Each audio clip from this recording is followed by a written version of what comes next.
Welcome to the Peaceful Worldschooling podcast, featuring your host, Angela Harders. We're committed to cultivating a peaceful world beginning right in our own hearts and homes.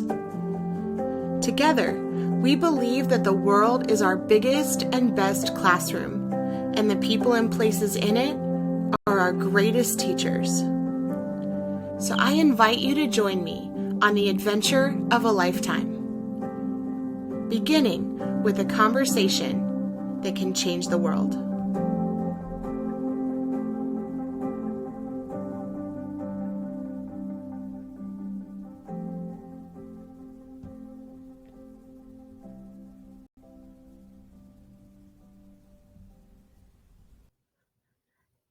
Today's episode of the Peaceful Worldschooling podcast is brought to you by the book Gospel-Based Parenting, a biblical study on discipline and discipling.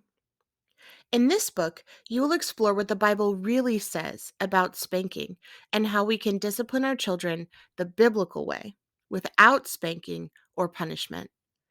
Every chapter includes a list of discussion and application questions to help you reflect on God's Word, God's heart, and your own heart as you seek to discipline and disciple your children like Jesus. Buy your copy today. Hello, and welcome to the Peaceful Worldschooling podcast, where we are committed to cultivating a peaceful world beginning right in our own hearts and homes. My name is Angela Harders. I'm a special education teacher, a gentle parenting author, and a proud worldschooling mother to two amazing children, Sophia, who is 7, and Benjamin, who is 3. Today on the Peaceful Worldschooling podcast, I have the privilege and honor of introducing you to DEBRA Jacobs. Thank you for joining us today as we have a conversation that can change the world. Hi, Angela. Hi, I'm so happy to have you with us today, DEBRA. But to kick us off today, can you share a little bit about you, your family, and your story? Sure. Well, first of all, thank you so much for having me on the podcast. I'm really excited to be here. So I am a single mother by choice, meaning that when a long-term relationship ended in my 30s, I realized that what I wanted more than anything was children. I wanted children more than a partner. And that was, my dream in life was to be a parent. But I spent a few years every night in bed, instead of sleeping, staring at the ceiling, wondering, can I do this alone? Can I afford to do it alone? Can I handle it alone, especially if I have more than one child? And once I made the decision to go ahead, everything sort of, I'm not going to say it fell into place. I then was able to take the actions that I had to take to make it fall into place. So I adopted my daughters and when they were babies, and they're now 18 and 23. And when they were growing up, I ran a preschool and it was in the basement of my home. And it was great. It allowed me to be here with my kids when they were little, to be home when they came home after school. I eventually, hired teachers to work with me, and that freed me up in the afternoons to be able to take my kids to their activities and to do, the grocery shopping and other things that come with life and life as a single parent. And then when the pandemic hit, I saw an opportunity. I closed my preschool, sadly, but also I had this little voice in my head that I had wanted to start a financial coaching business to help other people learn some of the things that I learned later in life, because I ignored my finances for way too long. And, when I finally started learning about them, once my kids were older and a little space opened up in my life, I had no idea that personal finance was so fascinating, and that I really loved it and started to transform my own life, which is still a work in progress, but we're getting there. And so with the pandemic, I decided to kind of go all in with that. And that's what I've been doing ever since. Wow, that is an amazing, amazing story. And I really admire your passion and your heart for children and being willing to parent in this kind of unconventional way of choosing to raise these girls as your own, and to just be an incredible mom right from the very beginning. So thank you so much for choosing to do that. Adoption is actually something that's been on my heart for a really, really long time. But as many of my listeners may know, I'm also a single mother. And so it's been something I felt like I've kind of had to put on the back burner for a lot of the same reasons that you mentioned, of just that financial piece is, Yeah. it can be a little bit intimidating and overwhelming to think about caring for this other life and knowing that that full burden of finances kind of rests on your shoulders, and there's no Yes. one else really to help, to help with that financial aspect.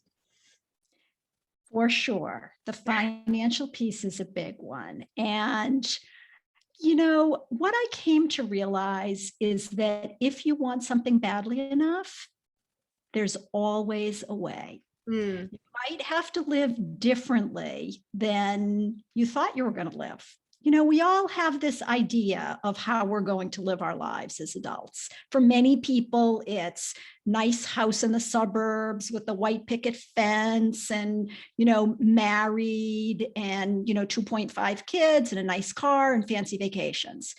And if you're willing to kind of put that lens, change that lens a little bit and figure out what it is you want more than anything. For me, it was being a parent. Then you're willing to do things and live in a way that might be a little bit different. mm, So it might mean bringing a roommate in to reduce your housing costs. mhm, It might mean working an unconventional job so that you can spend a little bit more time with your children. It might mean starting a side hustle. Now you might say, oh my gosh, I'm working full time and I'm a single mom. How am I ever going to start a little side business? But, maybe look at the amount of time that you're social media and take a little bit of that and just, it's baby steps a little bit every day could maybe build up to something. So I just think that there are ways to reduce daycare costs. There are ways to travel for nothing or next to nothing, maybe not nothing, but next to nothing. really, there are just ways to do these things. Yes. that's amazing. So let's take traveling, for example. I love to travel. Me too. And I didn't do this when my kids were little because I didn't know about it, Hmm. but I certainly would have. So just two examples of free travel. One is that there is an organization called Trusted House Sitters, and it's a yearly fee of I don't know, $170 or something. And so you pay that once. And then you put a profile on the site and people list their homes all over the United States and all over the world. And basically what you need to do is pet sitting. It's usually taking care of a dog or a cat or a couple of dogs or a couple of cats. And some of them are beautiful homes, and a lot of people are just fine with your bringing young children, particularly if they have young children themselves and their house is set up for it. You stay for absolutely free. That is amazing. Absolutely free. Trusted house sitters. Yeah.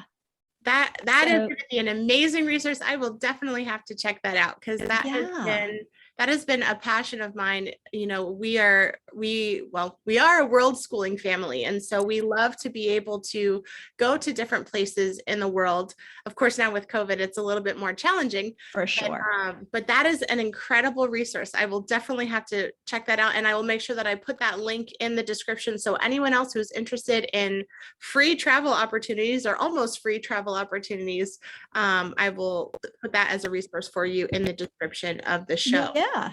And then I'll give you one other resource as well. Yes. So if you are responsible with credit cards, that's a big if. If you are not, do not do this.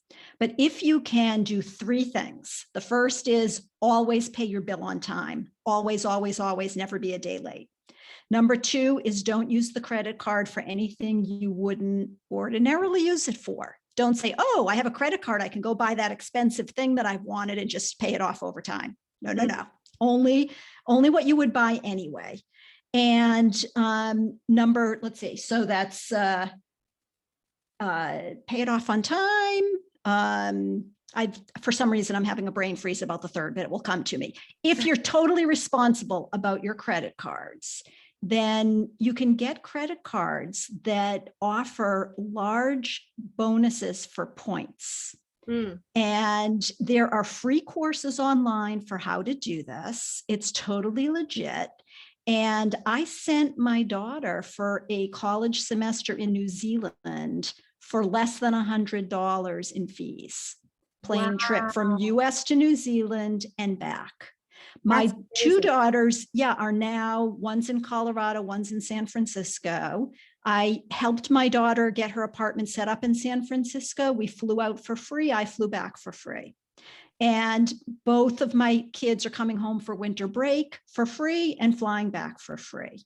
Using credit cards responsibly and in a way that I would only use them anyway, and not holding a balance, paying them off.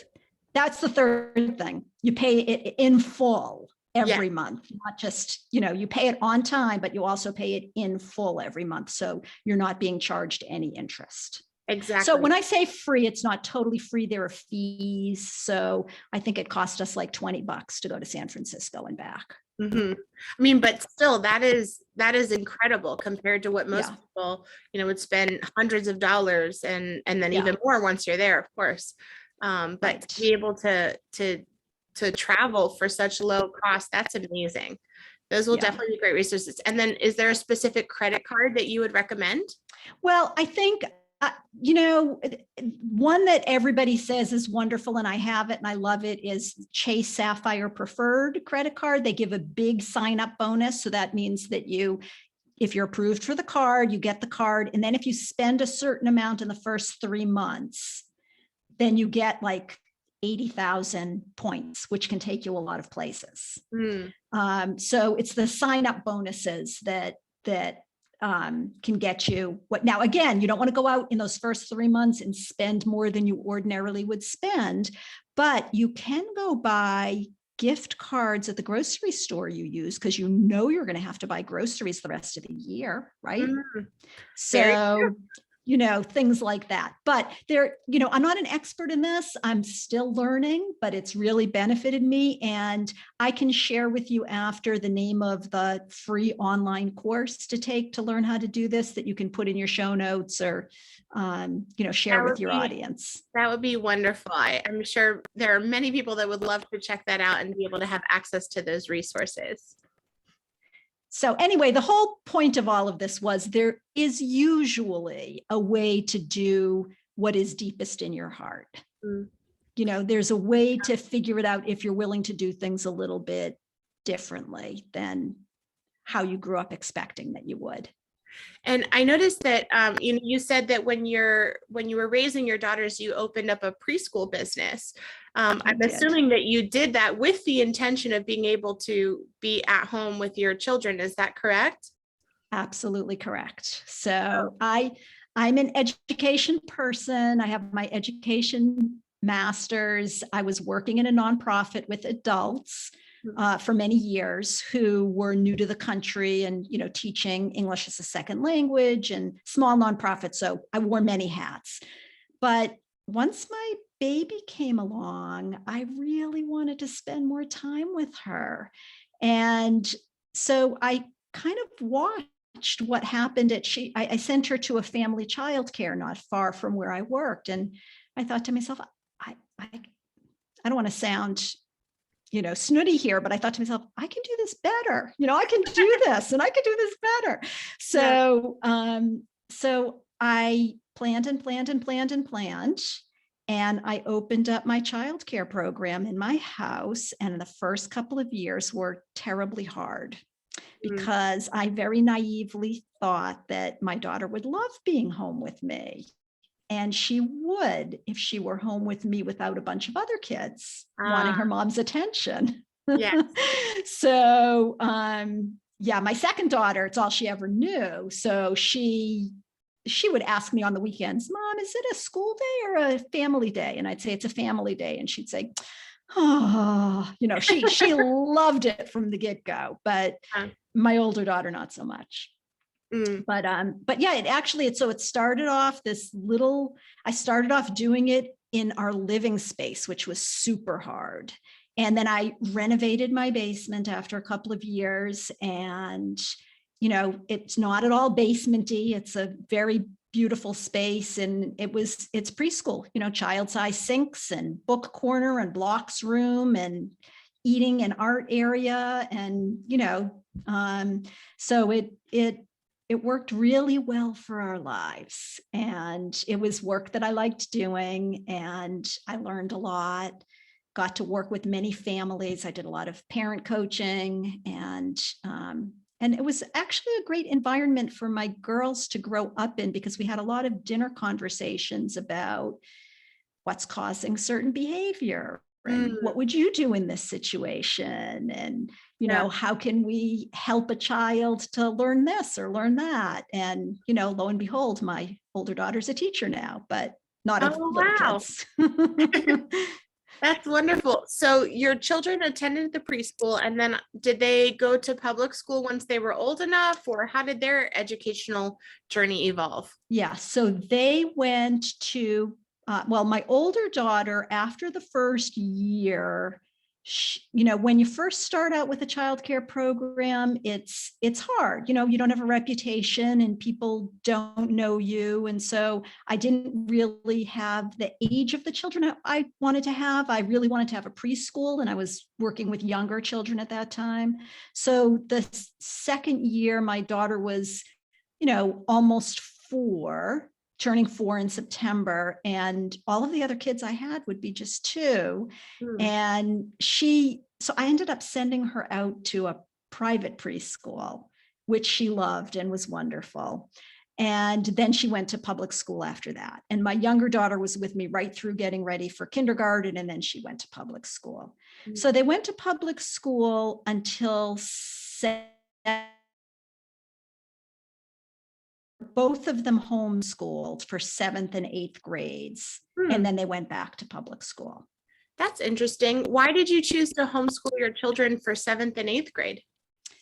Well, for my older daughter, our choices for her weren't great. I mean, there were certain interests that she had that I just knew weren't going to be met.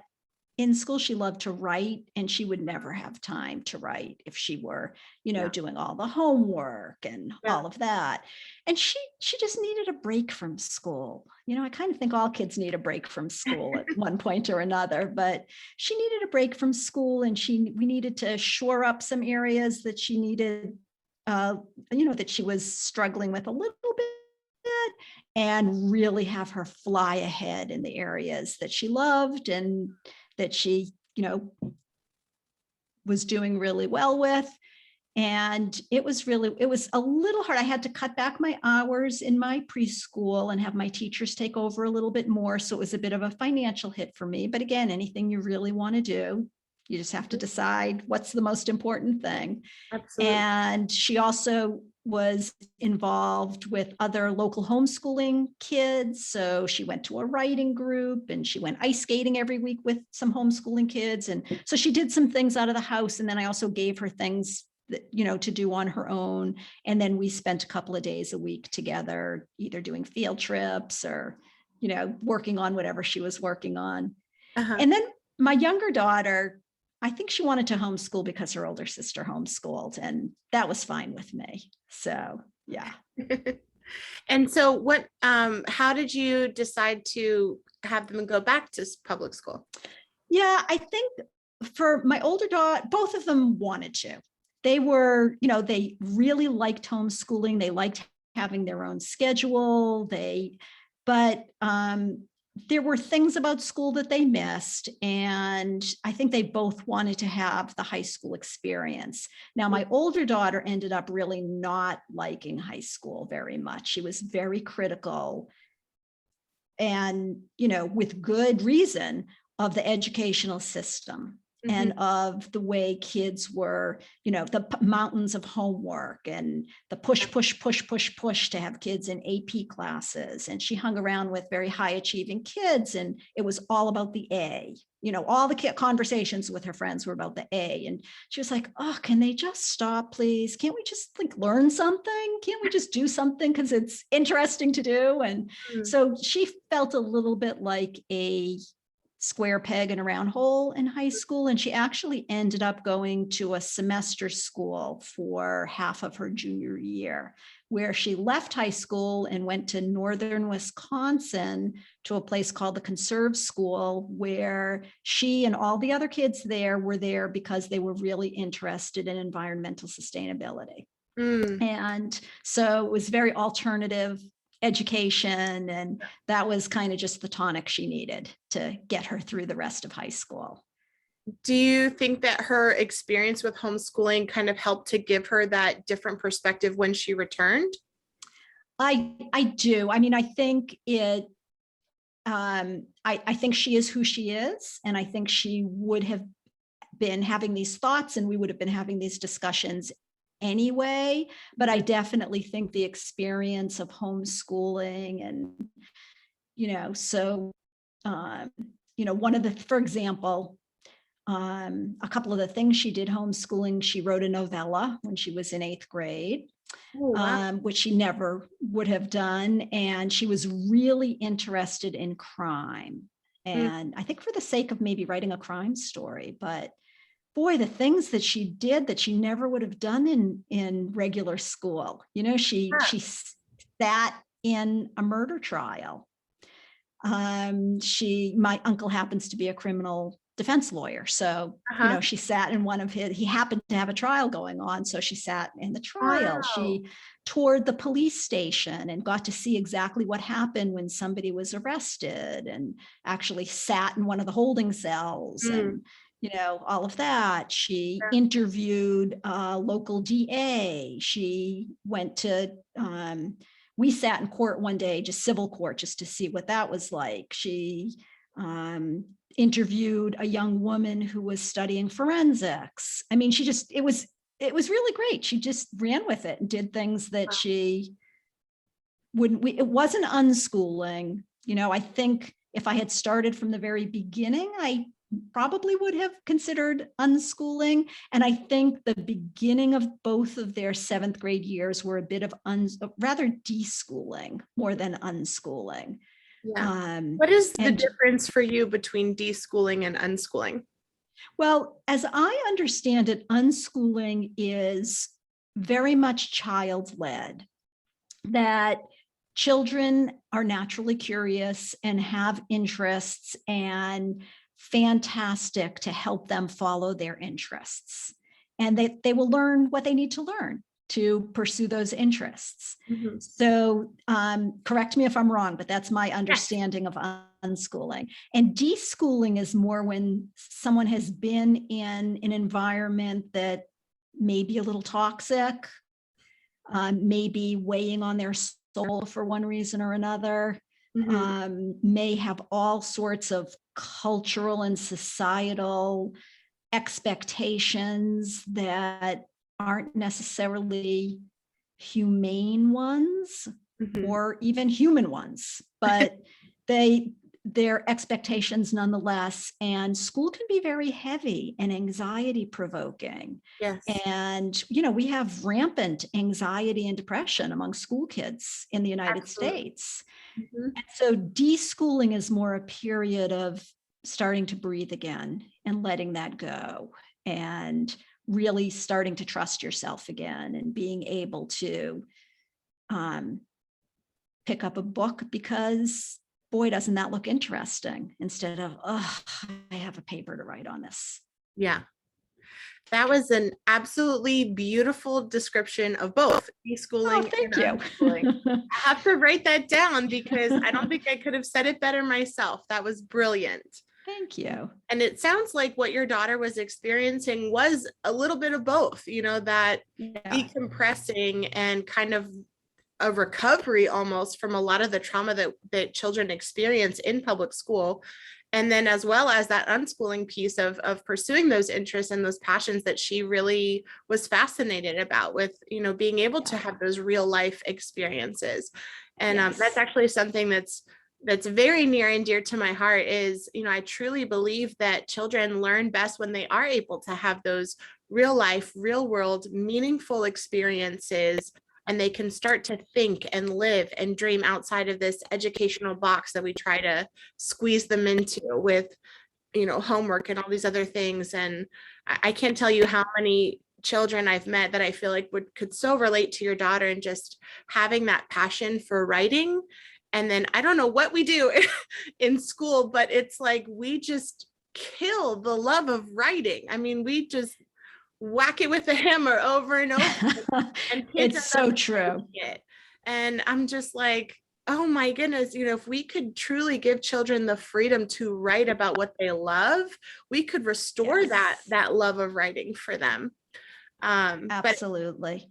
it definitely sounds like your daughter was able to get both of those, the deschooling and the unschooling. So that's wonderful. Yeah. I mean, it wasn't all roses, No. Like anything in life. And there were a couple of, it wasn't total unschooling. I mean, with the expectation that she had that she was going back to high school, she had to keep up with math because that's cumulative. And, so there were things that she had to do, but that both of them had to do. But I think all in all, I'm just so glad we did it. I'm so glad we did it. And I would have been delighted to continue, but they both wanted to go back to school. Yeah. Yeah. Well, and that's beautiful too, that you're able to be flexible and be responsive to the things that your children are expressing that are their desires and their passions. And you actually touched on this a little bit earlier, where you were mentioning your daughters, having their own kind of unique passions and gifts, and how a lot of times that school environment doesn't really give them those opportunities to be able to explore those talents and gifts, perhaps in the way that would really help foster those gifts. And actually, I was talking to a mom the other day, and we were talking about how so many times if a child is struggling with something, they'll hire a tutor. If it's math or something, they'll hire a tutor to help them with math, but they're really gifted and talented in maybe art or writing, as your daughter was. And it's like, why do we hire the math tutor? Like, if my child's really gifted and strong in writing or art or music or any of these other kind of creative spheres that we neglect a lot, I would want to hire someone that could help inspire them to grow in their strengths and the things that they are passionate about. Yes, I agree. And my younger daughter's a dancer, and it's what she, from when she almost before she could walk. I mean, it's really all she's ever wanted to do. And she's right now in San Francisco training to be a professional dancer. And so again, this kind of ties into the whole like societal expectation versus really being in relationship with your child. And I know dance is an incredibly hard thing to break into, even if you're super talented, even if you're super committed, because there are a lot of talented, committed dancers who don't make it. Mm-hmm. And yet there's nothing I want more than my daughter living the life that she is being pulled to and giving it her all and pursuing her dream. And that's what she's doing. And she convinced me, she has the rest of her life to go to college, and I support her 100%. And so all along the way, it's funny. I would ask her every year at the beginning of the dance year, I'd say, you don't have to keep dancing. If you don't want to, you're more than a dancer. You can do other things. And she would look at me like I had three heads, like, are you out of your mind, not dance? But that was okay with me because I wanted it to come from her. I wanted her to know that no matter what she did, it was okay with me, that, Yeah. I wouldn't be disappointed if she decided to go in another direction. Yeah. And so it's, I'm happy for her because it's all pulled from her heart. Yeah. Was that difficult for you though when your daughter said that she didn't want to go to college? I mean, I know you mentioned society's expectations, but sometimes I feel like as parents, we have our own expectations of what we expect our child's life to look like, Yeah. and it's hard to let go of those expectations and just to embrace who they are and the choices that they're making for themselves and for their own life along the way. How was that for you processing? Or did you have those expectations that she would go to college, or was that difficult for you to adjust your own expectations for her? We can espouse all day long how, open we are to all sorts of things. And then when it comes to our children, there is this little piece of us all, I think, maybe some people know, certainly for me, that is like, am I doing the right thing? It wasn't so much that I had an expectation that she would go to college and I wanted her to go to college. It was more of like, by encouraging her to pursue dance, am I setting her up for disappointment? Am I, what is her life going to be like? And I finally just stopped doing that and calmed down and just said, if it doesn't work, she'll do something else. She's resilient. She's strong. She'll be disappointed and down for a while, and then she'll bounce back and find something else that maybe she doesn't have the same depth of passion for, but that she likes doing, and life will be fine. And so, and again, she's right. She does have the rest of her life to go to college. There isn't just one path. I mean, if I've learned anything from going down the single mom by choice route and, opening my own business and then opening a second business, it's that, there's not one route in life. We don't have to follow one route. We can follow our own dreams and desires and make it work. That's beautiful. And I think I can tell very much from just the way that you speak about both of your daughters that you want them to be able to discover their own unique path, but at the same time, I can tell that your relationship with them is something that is really important to you. Choosing to be a mom by a single mom by choice from the very beginning, and then all these other little choices that you've made along the way just to help grow a positive relationship with your daughters. And I don't know if any of my listeners are familiar with the term relationship-based parenting. Would you be able to share with us a little bit more about what relationship-based parenting is, and maybe what are some of those basic practices? Sure. So, I mean, it's just a term I made up because I believe that is such an important basis of raising children. So if we look at raising children from the viewpoint of building strong relationships with them, then we start putting aside, again, what we've learned and what society expects. Like, let's just look at one little example, and that might be time out or taking privileges away from kids when they're not, doing what we want them to do. Okay. So, of course, parents are told you have to discipline your children. You have to put them in time out, take their phone away, take their this away or that away. And if you look at parenting from a point of view of your relationship, rethink that. And you say, okay, what was the behavior? Why are they doing it? And how can we build trust so that we change things? If I put my child in timeout or I take something away, that might work in the short term. Mhm. And they may think, we think that they're going to sit in timeout and think about, oh, I did something wrong. I'm not going to do that again. When in fact, what they're thinking is, I hate mom. Yeah. Why is Yep. she putting me in timeout? They're not thinking about improving their behavior.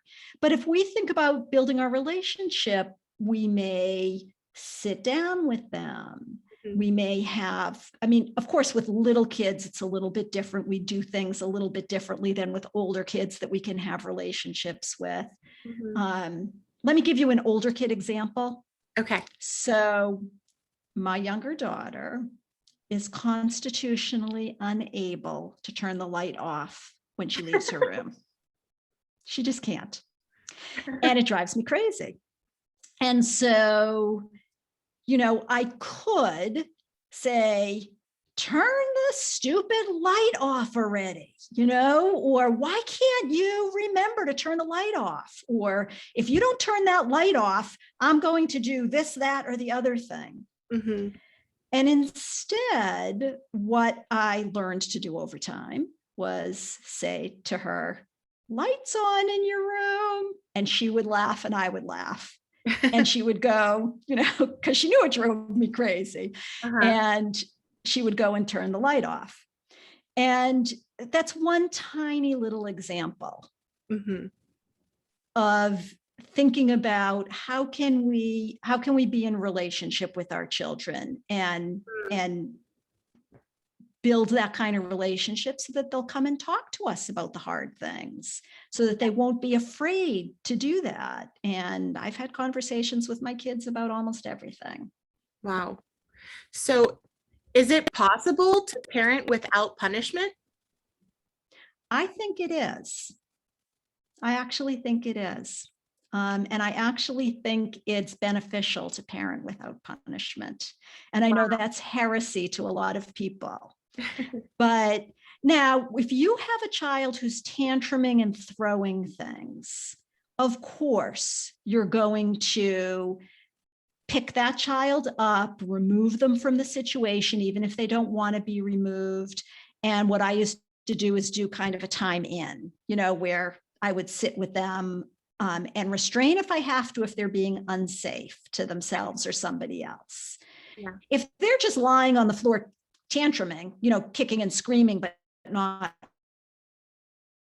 I would always say something like, I can't help you when you're screaming and shouting, but I'm here for a hug as soon as you're finished. Mhm. And when you're ready, we'll talk. And then I would just go off and do my thing. And, now, am I the perfect parent? Absolutely not. There were times, this has evolved over time. There were Yeah. times in their childhood when I did take things away or yell or whatever, because we're human and, we're all going to do that. So we need to forgive ourselves and then apologize. I'm really sorry I yelled.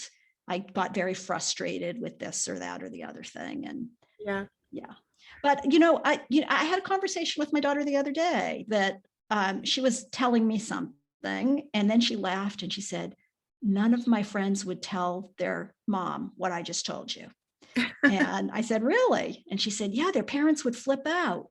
Mm. And so I don't know. I just feel like I would much rather have the kind of relationship with my kids where they can tell me things. They know what I approve of and what I don't disapprove of. Mhm. And we can talk about it, and they're going to make mistakes, and that's okay too. But, if I grounded them when they were teens and took stuff away, I don't think we would have the relationship that we Mm. have now. And they're both great kids. They're Yeah. so. That's so true. When I was growing up, especially in my teen years, I found that I really struggled a lot with, growing up with my parents that had punished me all the time. And whenever I would find myself in trouble, it was like they were not a safe place for me to go to whenever I was having a problem, because if Yeah. I would tell them, I would end up in trouble.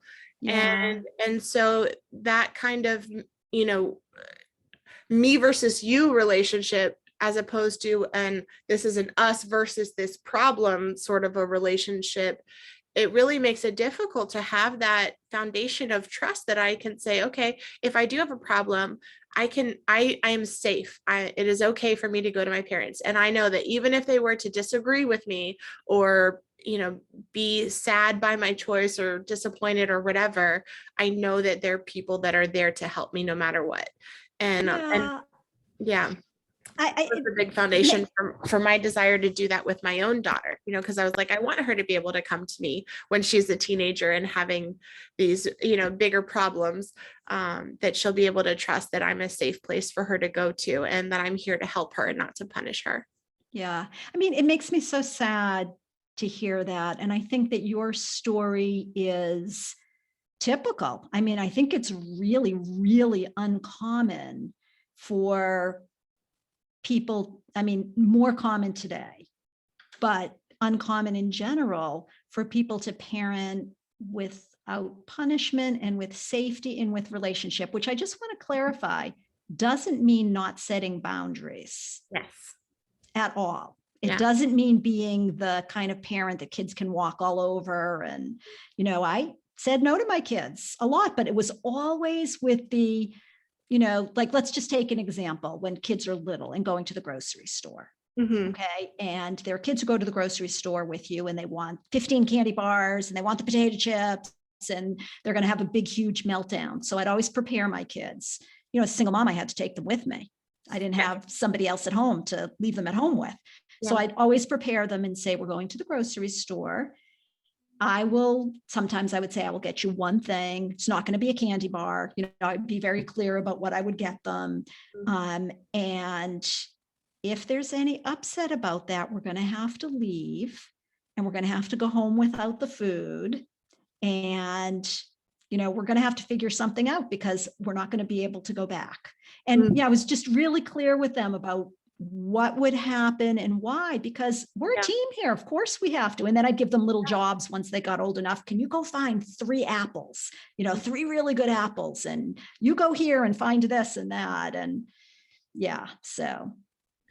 I love that you were able to bring them in. And I think that part of communicating to them in advance, communicating to children in advance is so important.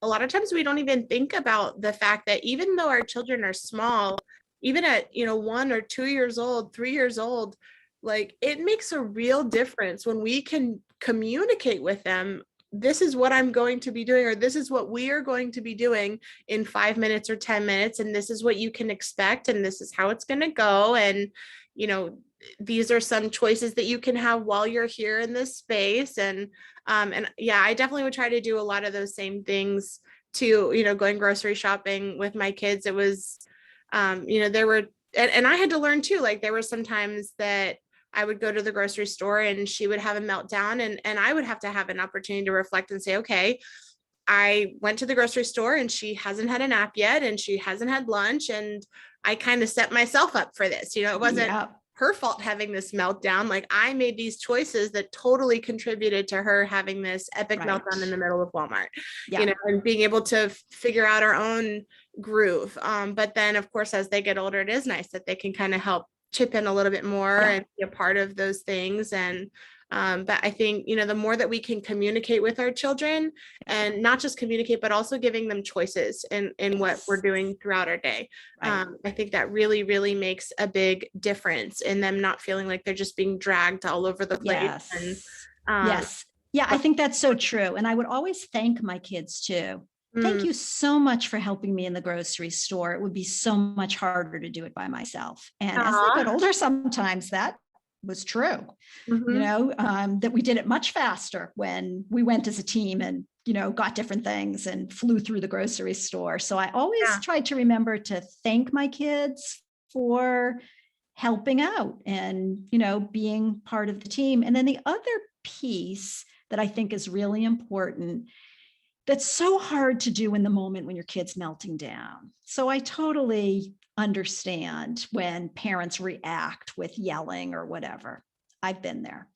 But if we can take a deep breath and remember to empathize first, if we can just have this mantra in front of us, empathy first, Mhm. that goes a long way. So that might look like something, but I want cookies and I want them now. Oh, you really want cookies? I wish I could give them to you. That would be so great. Here, help me with getting the dishes on the table or whatever. And, Yeah. No, yeah, you're absolutely right. Instead of just kind of brushing their feelings to the side, but I feel like when we can show empathy, it gives children that space to show, well, one, that we validate whatever they're feeling, that whatever they're feeling is okay to feel what they're feeling. yeah, And two, that we can show compassion and that I understand how you're feeling and I'm here with you. I'm not going to dismiss you. I'm not going to say, oh, you shouldn't feel like that or stop crying or stop whining. No, I get it. There are some days I really want a cookie too, yes, and I feel sad. And especially as our children are growing up, being able to help them kind of express those emotions and communicate those emotions is such a huge part of their growth and development. And because of course when they're born, they don't have any language at all to express how they're right, feeling. Like they have no words.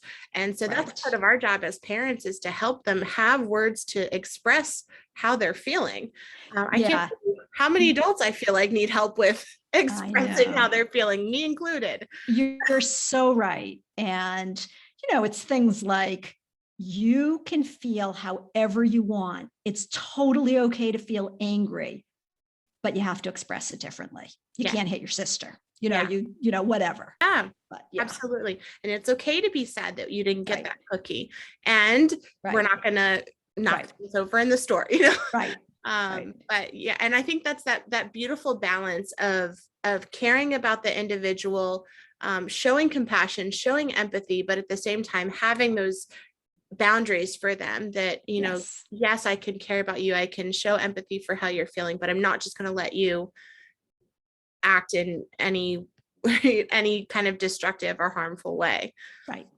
Yes. That can definitely be very, very challenging.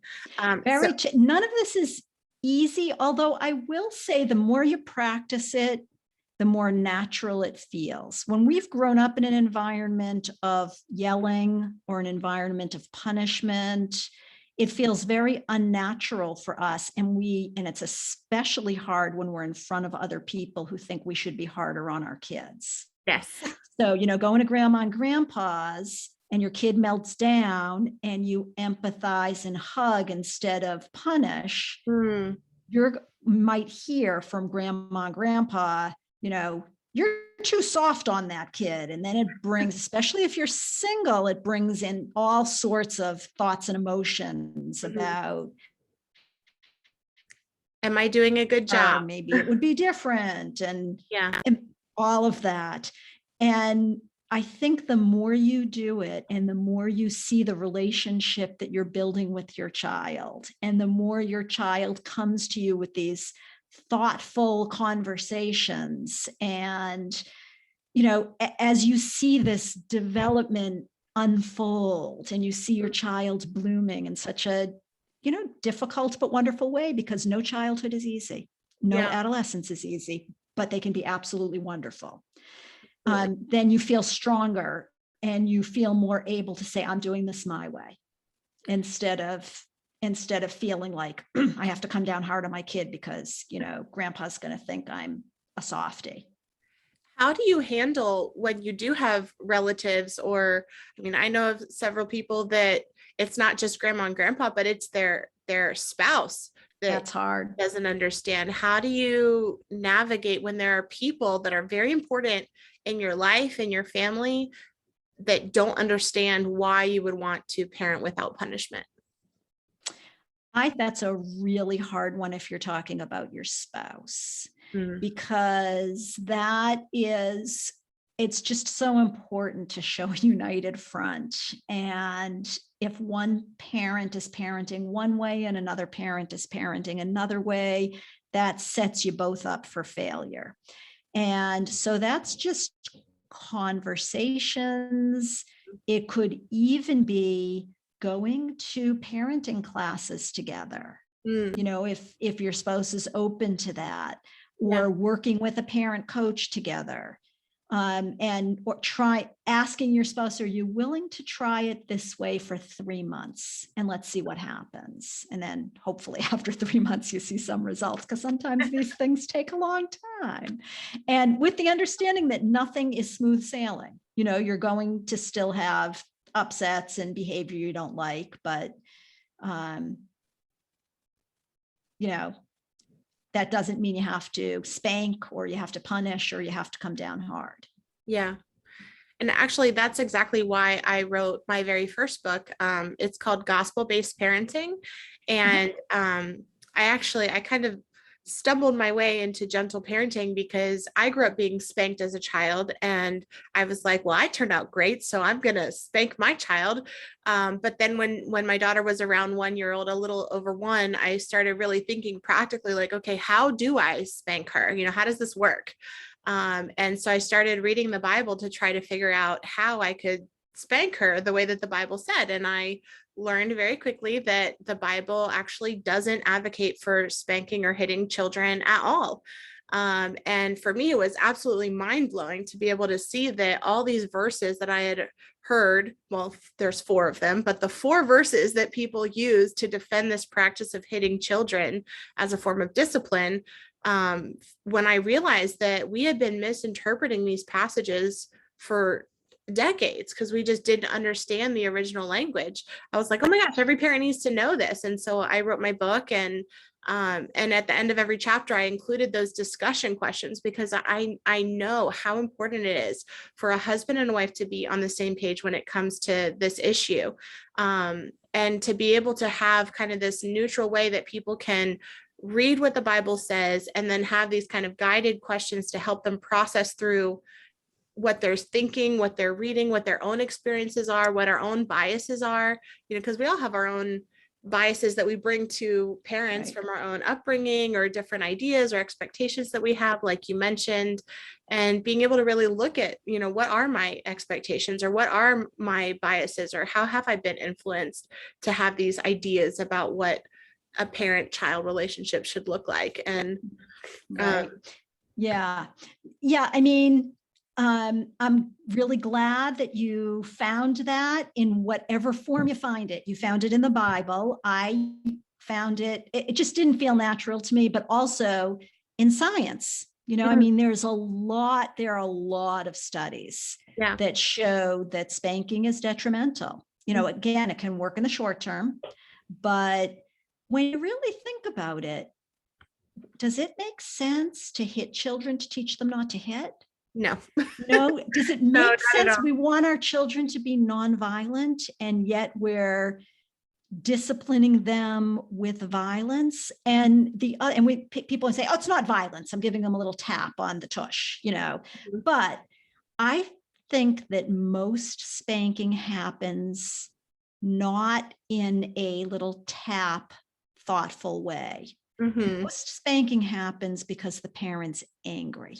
Exactly. Yeah. And I'm not saying, my personal viewpoint is that any spanking is abuse. Other people don't feel that way. But, when you're spanking a child because you're angry with them, that's a very, very different experience than saying, I'm really angry with you right now.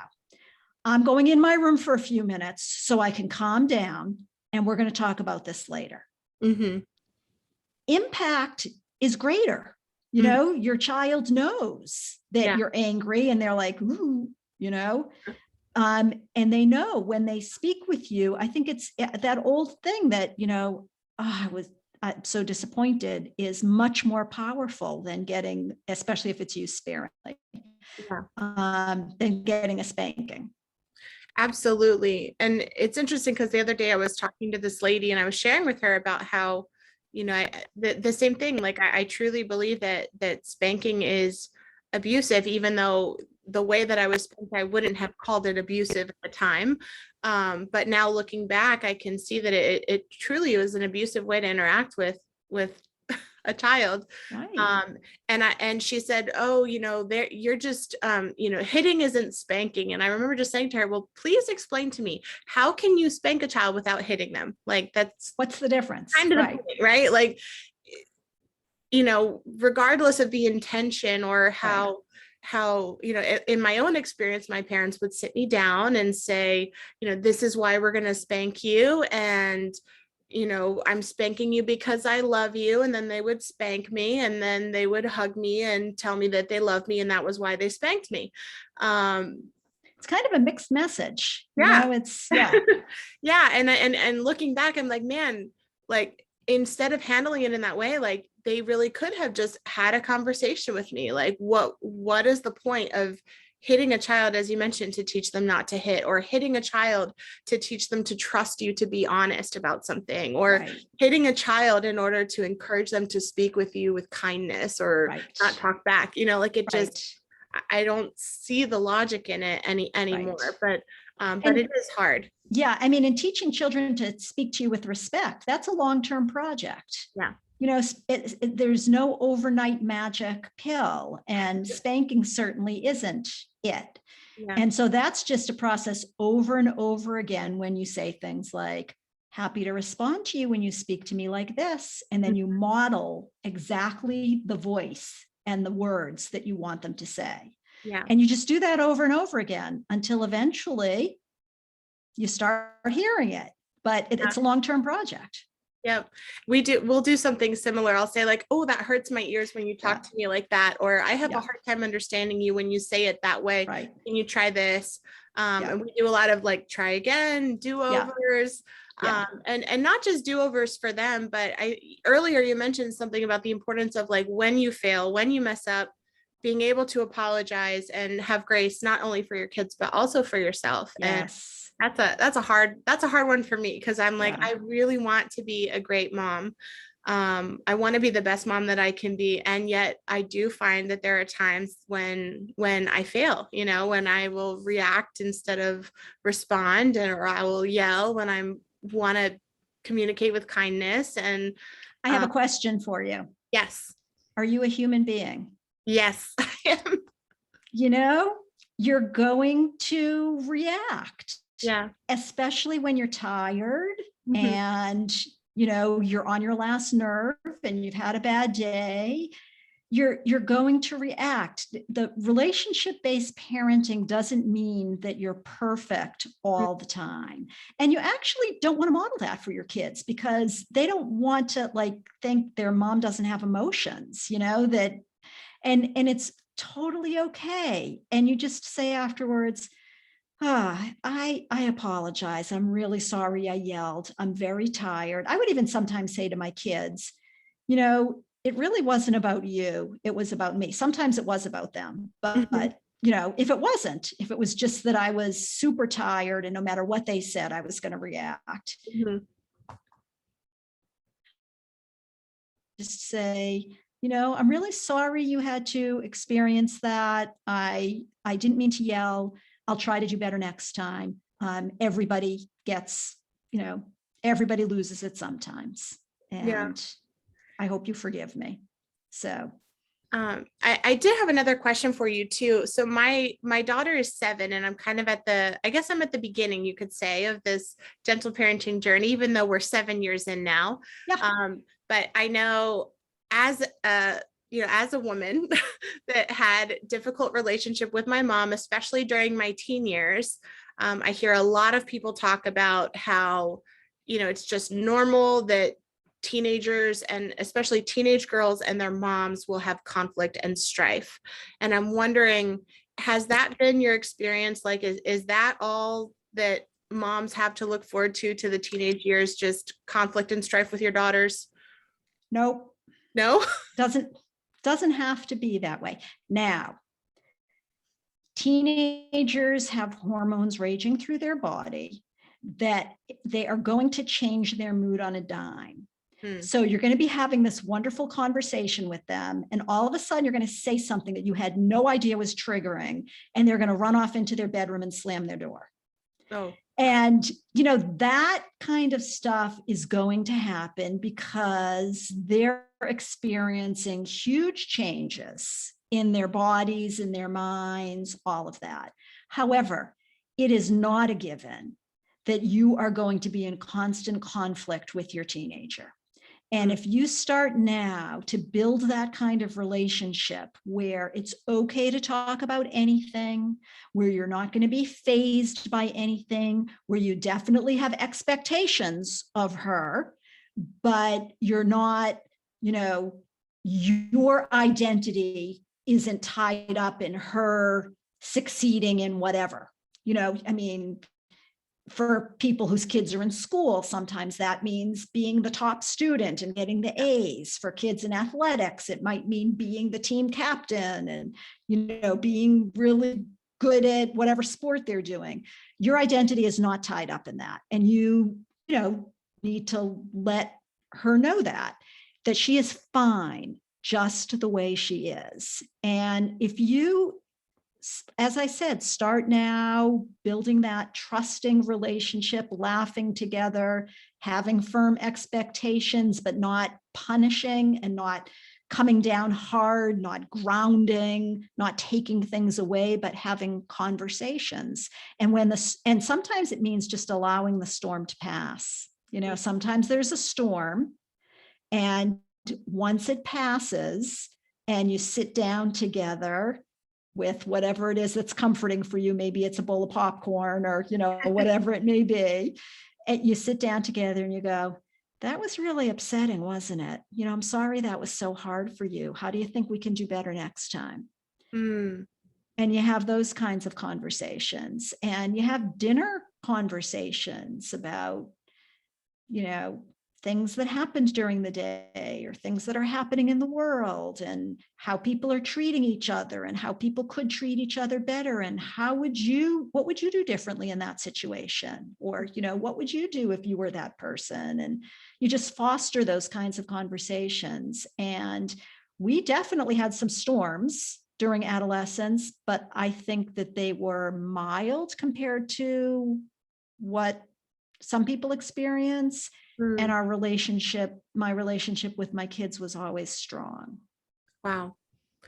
That's a huge inspiration. I feel like it's a weight off of my shoulders because I've definitely been feeling that, like I feel anxiety already thinking about like, oh my gosh, I wonder what her teenage years will be like, or we spend all this time trying to cultivate a positive relationship now, and I have no idea what it will look like, when it gets to that point in time. But it's so encouraging to hear that it doesn't have to be the stereotypical conflict between moms and their daughters that we so often hear about, or just expect to experience. Yeah, it doesn't have to be that at all. And teenagers are fabulous. They're passionate.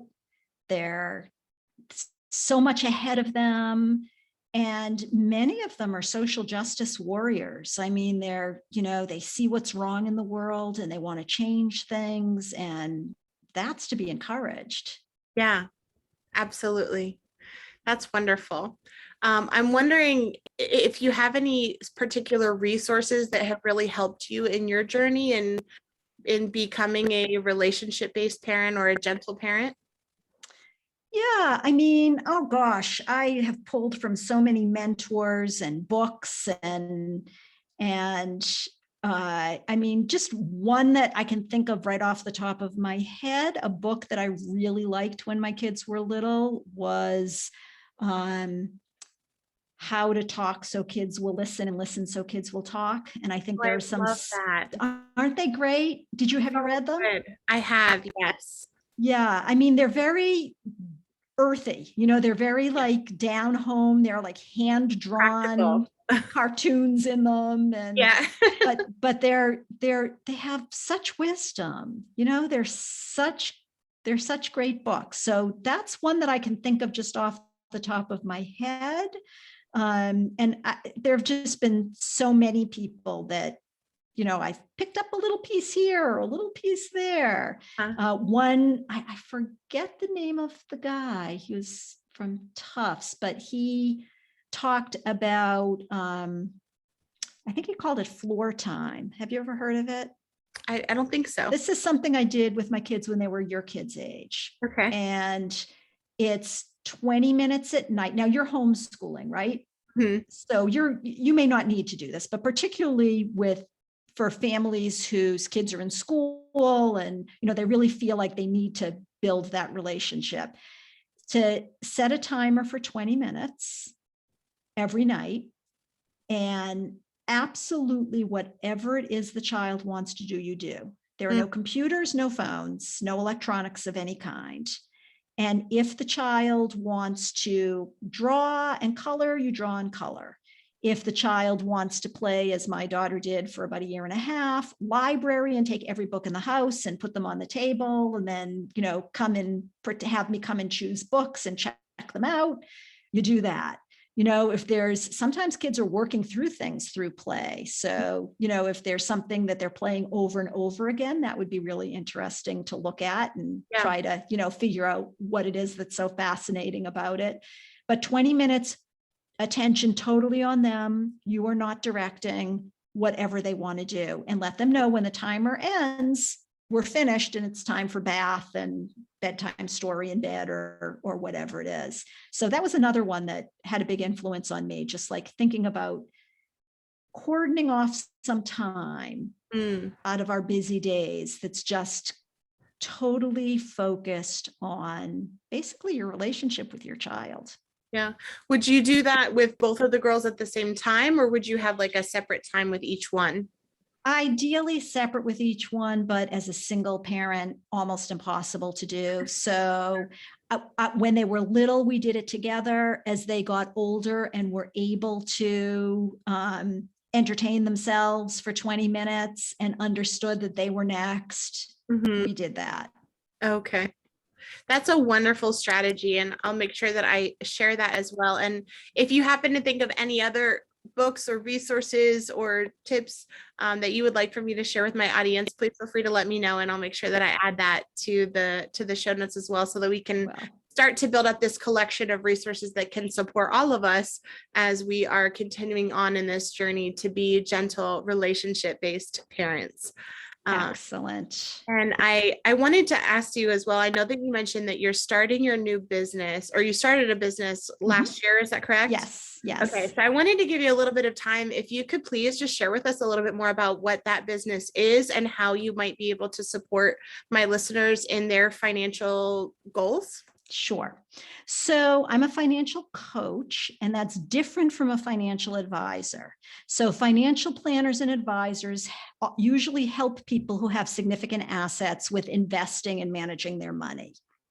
And financial coaches work with people who have dreams and goals, or maybe experiencing some fear or shame or overwhelm around their money.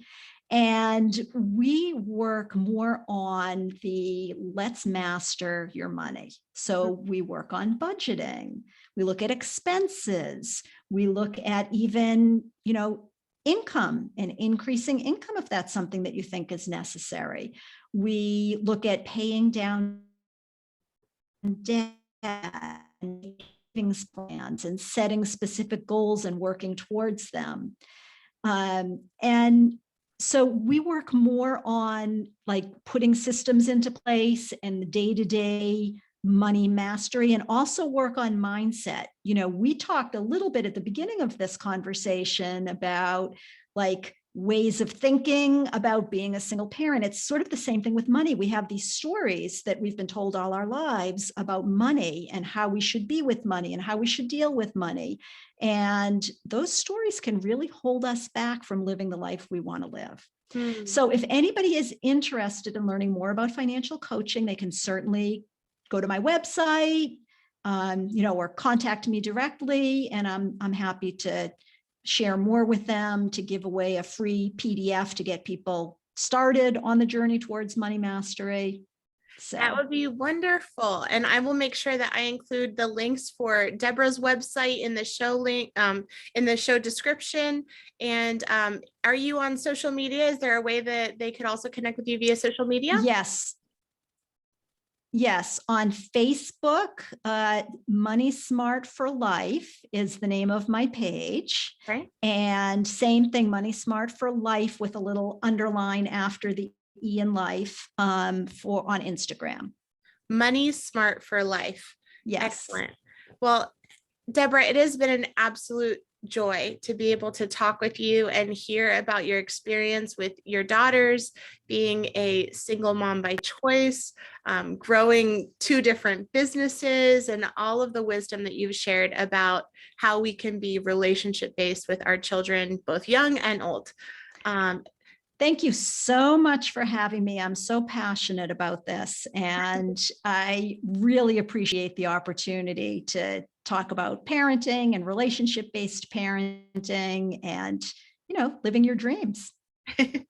I love that. So thank you to all of my listeners as well for joining us today for the Peaceful World Schoolers podcast. I hope that this episode was as much of a blessing for you as it has been for me. Keep in mind that new episodes are released every Tuesday, so make sure that you subscribe so you will not miss out on a single episode. And if you would like to continue to support me and my work, please, first of all, share this episode with your family and friends. And you can also consider donating to the links that I provide in the description, as well as on my website, www.peacefulworldschoolers.com. I hope that Can I add? Yes, go for it. Sorry, I didn't mean to interrupt you. No worries. Go for it. I was just going to add one more thing that I forgot to say when you asked how people can find me. And that is, I do have a podcast also called Finance Your Dream. And you can find it anywhere you listen. Awesome. Finance Your Dreams. So make sure that you also check out Deborah's podcast. So I know I will be subscribing to that myself, and so I can learn some more financial tips and tricks from you, and just to continue following you as you go on your journey. So thank you so very much for sharing with us today, and we will see the rest of you next Tuesday.